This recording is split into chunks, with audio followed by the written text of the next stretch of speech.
This week on Cinematic Sound Radio.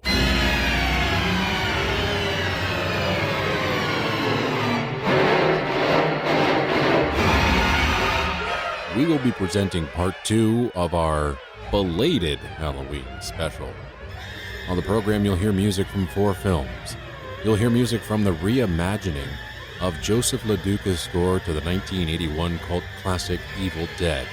We'll also hear music from Holly Amber Church's chilling score to The Toy Box. We'll then hear selections from the brilliant score to Out of the Shadows by Christopher Gordon. And we will conclude the show with Thom Yorke's debut score to the reimagining of the 70s horror classic Suspiria. My name is Eric Woods. Thank you very much for joining me. Sit back, kick up your feet, and relax as Cinematic Sound Radio begins now.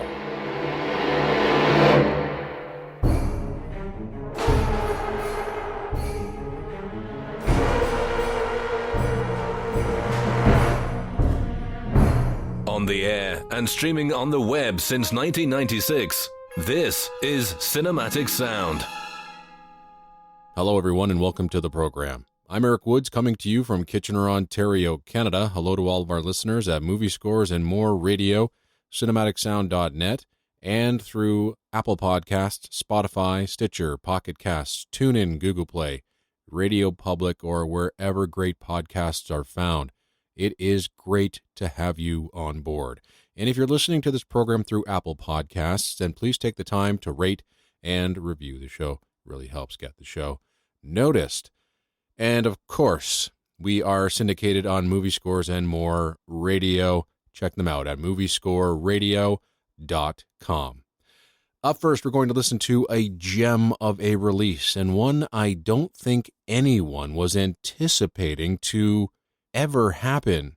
Earlier this year, Mundo, an Austin, Texas-based company best known for releasing limited edition screen-printed posters as well as rare vinyl soundtrack releases, offered up a brand new recording of Joseph Loduca's score to Evil Dead. Apparently, the original tapes are lost, so Loduca went back to the drawing board to fully re-record and expand his original score.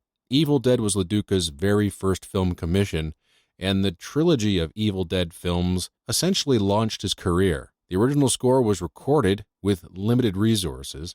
The original score featured a string quintet augmented by piano, percussion, a synthesizer, and a guitar. And the score still remains one of the finest of the genre. Now, this brand new project began with Mondo wanting to put on an Evil Dead concert, but that never happened. So Loduca was still interested in the idea, so he brought it to his agents. The idea of a live-to-picture show was thrown around, so they did the show. Loduca wrote new music, and it was a success. So Mondo returns, and they offer to release a vinyl of this newly imagined score. So Loduca recorded the score in Los Angeles with brand new passages with 6 musicians, including Loduca himself, performing guitar, synths, and the percussion parts. The score has never sounded better. And Loduca mentioned on the superb Score to Death podcast that Varese Sarabande Records will put out a CD release sometime of this reimagined score. Now, when you think of the quintessential horror film score, this one should be near the top of the list with its shrill strings, haunting piano, thunderous percussion, and eerie synth passages. Even though the score is performed by only half a dozen players, it sounds a lot bigger than that. This is a super release, a wonderful new recording, and I think is one of the finest new releases of the year. This is Joseph Loduca's Evil Dead, A Nightmare Reimagined.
That was newly recorded music from the film Evil Dead, released in 1981. It's called Evil Dead, A Nightmare Reimagined. Music was composed by Joseph Loduca and performed by Monty Belknap, Aaron Ashton, Claudine Bigelow, Nicole Pinnell, Ben Henderson, and Joseph Loduca himself. This is a brilliant release from Mondo and Digital Waltz Records.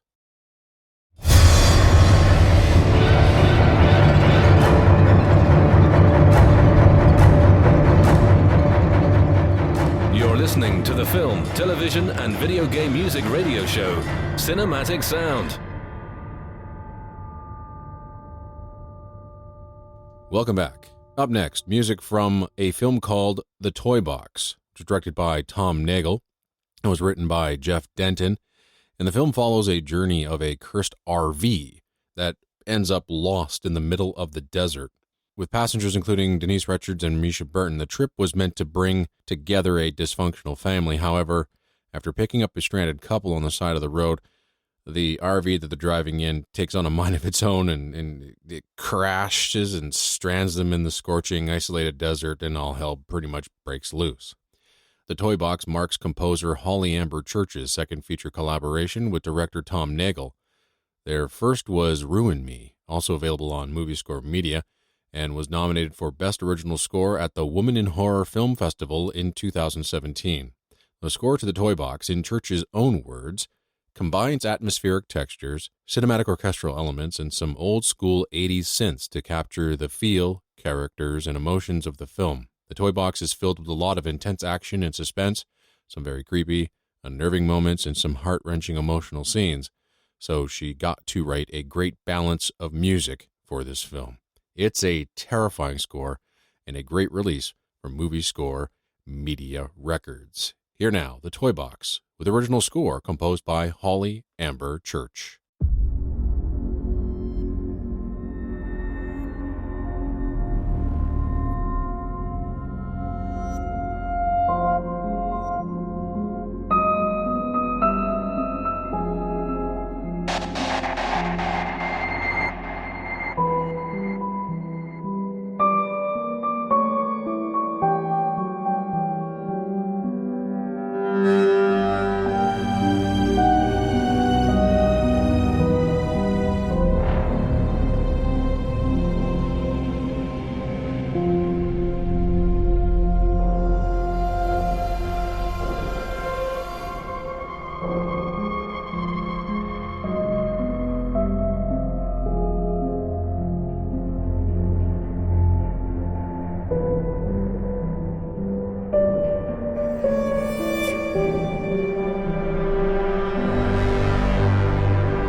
Music from the Toy Box, with original score composed by Holly Amber Church, and the original soundtrack recording is available on Movie Score Media.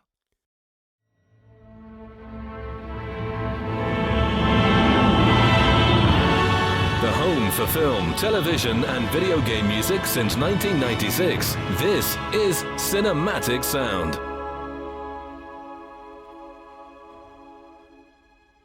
Welcome back to the show. Up next, music from a film released in Australia called Out of the Shadows, a film directed by Dee McLaughlin, and the movie revolves around a newlywed detective who moves into his dream home unaware of the building's dark history when his pregnant wife claims she is being tormented by a supernatural force. Now, any new score from composer Christopher Gordon is a cause for celebration. He should be working more, getting more high-profile gigs. I mean, just listen to this man's resume. Daybreakers, Mayo's Last Dancer, Moby Dick, Salem's Lot, On the Beach, and Master and Commander, The Far Side of the World. And if you're unfamiliar with any of those scores, then I haven't been doing my job properly, and it's time I produce a tribute to Christopher Gordon on an upcoming program. Now, Christopher Gordon's score for Out of the Shadows is rich, it's melodic, angry, beautiful, mesmerizing, and sonically powerful. What's so great about it is that it's a brilliant mashup of symphonic prog metal power, along with a heart-melting love theme for 16 cellos, and this noble brass cue that basically comes out of nowhere. It is exquisite writing. This is easily one of my favorite scores of the year. Now, Cinematic Sound Radio's own David Coscina described the score as a collision of styles. It's like putting Metallica, Philip Glass, and a little Vaughan Williams into a blender, and this is what emerged. The score is inventive and written with such skill by one of the best composers working today. The score is a testament to Gordon's forward-thinking and ingenuity. So if powerful cinematic metal with rich themes and a wide array of motions interests you in your film music, and this is one to pick up. Here now, I am pleased to present Out of the Shadows with original score composed by Christopher Gordon.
A suite of music from the original motion picture soundtrack to Out of the Shadows, with original score composed and conducted by Christopher Gordon. And the original soundtrack recording is available on Magic Fire Music. And as I said earlier, it's one of my favorite scores of 2018. Well, we sadly come to the end of yet another edition of Cinematic Sound Radio. I really hope you enjoyed this year's Halloween special. Special thanks goes out to Jeffrey Kern at our one and only affiliate now, Movie Scores and More Radio, who from October 27th to October 31st played a plethora of Cinematic Sound Radio programming, past and present, on his station. It was an honor to have nearly 10 to 12 programs played back to back to back over that weekend. It was absolutely incredible. So please head over to moviescoreradio.com, listen to the stream. Also send a like Jeffrey's way at Movie Scores and More Radio's Facebook page. Let him know what a great job he's doing and that you love the programming on his station. I also want to thank Tim Burton for lending his voice for all the bumpers and stingers you hear throughout the program, and of course to David Coscina for writing Cinematic Sound Radio's intro music. We now move on to our last album of the program. And just a warning, this one's going to be a bit of a rant. There's something that's really been bugging me about the composition process of new film music, and we're going to get into that a little bit in this review. So please stay with me, and I appreciate your patience. So let's start about the remake of Suspiria, with original score composed by Thom Yorke. The film was directed by Luca Guadagnino and was based on the 1977 film by Dario Argento. This new film stars Dakota Johnson as an American woman who enrolls at a prestigious dance academy in 1977 Berlin that is run by a coven of witches. Now, Guadagnino is a huge fan of Radiohead's music and really wanted Thom Yorke to work on one of his films. However, when this remake was offered to Yorke, Yorke refused, but soon Yorke caved and accepted the offer to score his very first film. The first challenge Yorke had was to differentiate the sound of the score from the original masterwork by the prog rock group Goblin. However, before separating himself from Goblin, he did appreciate their use of repeating figures, clusters, and motifs to create tension and dread. Yorke cited inspiration for this new score from 1982's Blade Runner soundtrack, as well as musique concrète artists such as Pierre Henry, modern electronic artists such as James Holden, and music from the film's 1977 Berlin setting such as krautrock. Basically, this line of thought allowed Yorke to create noises instead of trying to hammer down a melody or a specific tone. It was a freeing approach for him. Another freeing approach was inspired by fellow Radiohead member and Academy Award-nominated composer Jonny Greenwood.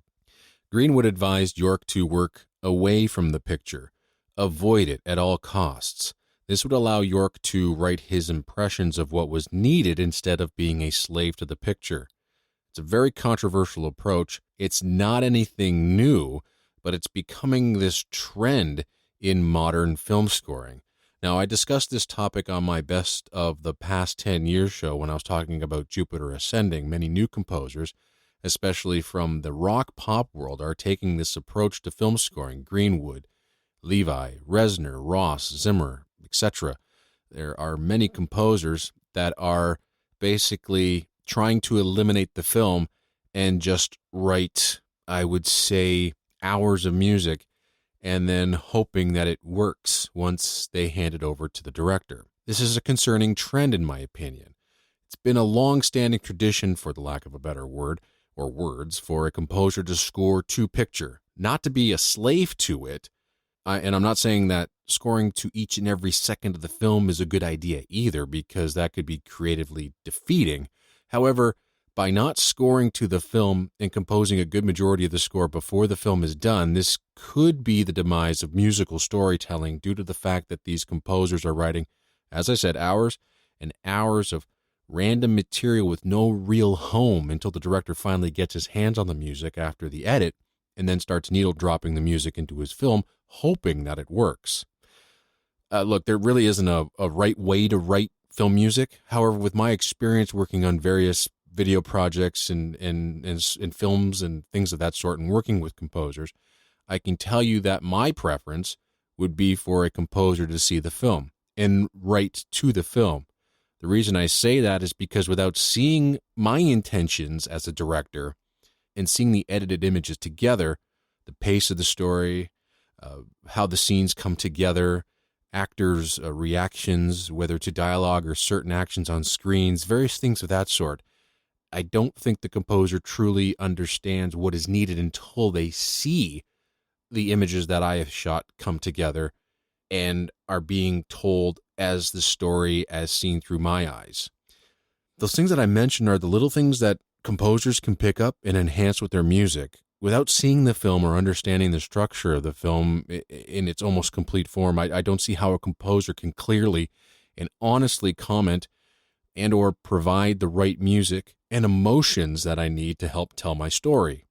For instance, Academy Award-winning composer Jerry Goldsmith understood the importance of scoring to the picture because the tempo of the music in a scene was very important. Film is a rhythmic art form. Sometimes Goldsmith would just play a few notes while watching the film as he composed, but while he went through it and repeatedly went through the scenes, he would then soon find the tempo of that scene, which in turn would help him find the tempo of the cue he was writing. Eventually, these things would then fall into the right place. You cannot achieve that without scoring to the picture. And also, I can't put this blame on the composer only because I know that there are some directors out there that don't want anything to do with their composer either. I have no issues with allowing a composer to go off, write some ideas based on dailies, script, or ideas that you've given them. That's a freeing exercise for the composer, I guess. Letting them go away, develop ideas, themes, tone. But afterwards, I want my composer to sit down with me, ask questions, see the cut, spotting. And I would hope that the composer would feel the same way and want to be included and be in some sort of synergy with me in the film. If not, then why in the world are you scoring film? Anyway, I'll get off my soapbox and hand the topic off to you. So if you agree with this rant, or even if you disagree with what I'm saying here, write in the comments below, or let's have a discussion on Twitter or Facebook. I'd be happy to talk to you about this more in those forums. Anyway, back to the score. It's effective. It's different, but my goodness, it's long and tedious at times. Again, throwing together an 80-minute album just because you can isn't really a good idea. If Yorke had focused on maybe a 35 to 45 minutes of the genuine artistry of the score, then that would be great. There is some great music here. There's good songs with weird vocals, odd sounds, sound effects, a chorus, and the songs don't feel like they're separate songs. They don't belong with the score. They feel like an organic part of the score, and that's the way I like my songs to be in film. They should be an extension of the score, but they should also relay back to the score in sound as well. So with that all out of the way, here now is a suite of music from Thom Yorke's very first film score to the remake of Suspiria, and the original soundtrack recording is available on XL Records. Thanks again for tuning in, folks. Take care, and happy listening.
Senhor.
This is a waltz thinking about our bodies,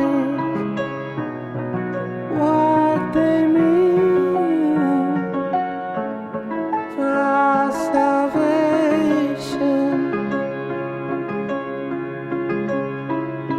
with only the clothes that we stand up in, just the ground on which we stand. Is the darkness ours to take? Bathed in lightness, bathed in heat.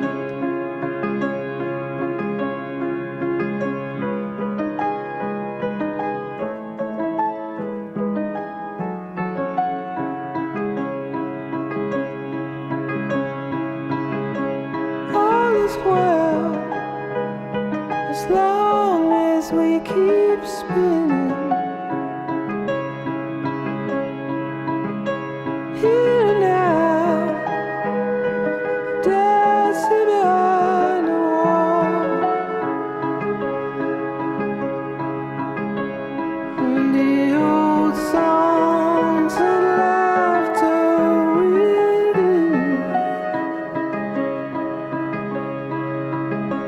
are forgiven, always and never been true.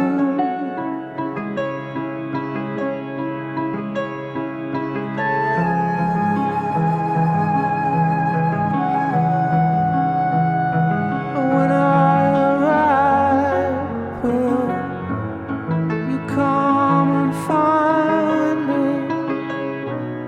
or in a crowd, be one of them?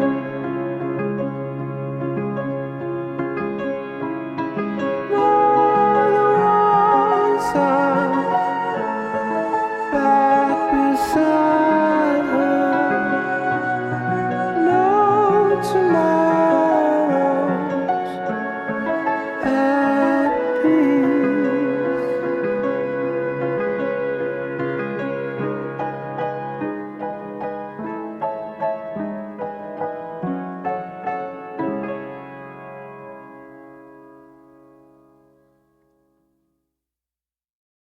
All right, again, for those that do make it through to the end of the program, I'm sure most of you do anyway. But for those that don't, then they're going to miss out because we have a bonus track for you. And what we're going to do is go back to Christopher Gordon's outstanding score to Out of the Shadows. And what we played at the top of the original suite was a track called Demon Lore. And that is the main prog rock meets symphonic orchestra track. It is a thrilling cue and one of my favorite cues of the year. Well, what Christopher Gordon offered at the end of the album was just an orchestral only version of that cue, so without the drums and the electric guitars and whatnot. So you just get to hear the orchestration that went underneath or with or on top of the drums and the big prog rock sound that is in the original track. So here it is, Demon Lore, the orchestral version from Christopher Gordon's brilliant score to Out of the Shadows.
thank you for listening to Cinematic Sound Radio. If you have any questions, comments, or concerns, please email us at cinematicsound@yahoo.com.